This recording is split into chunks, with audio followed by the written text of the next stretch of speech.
Unaitwa nani kaka? Naitwa Peter. Peter.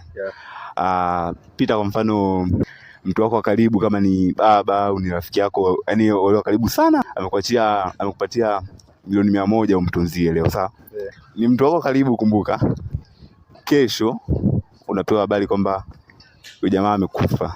Vipi hizo kwa upande wako, zinaweza kuwa ni habari nzuri ama ni habari mbaya? Kwa upande wangu inaweza ikawa habari nzuri.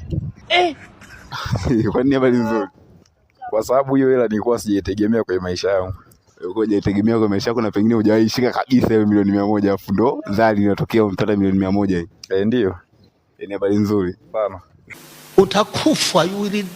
Utakufa bibaya wewe na kuhurumia.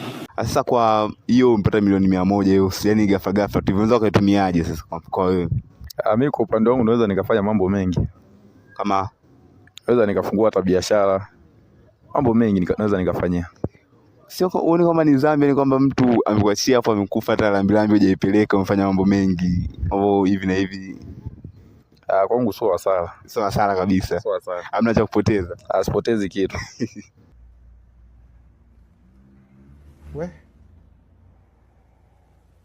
Kwa upande wako ni habari nzuri kabisa ikidu. Pata milioni 100 hiyo, zali kama zali afu.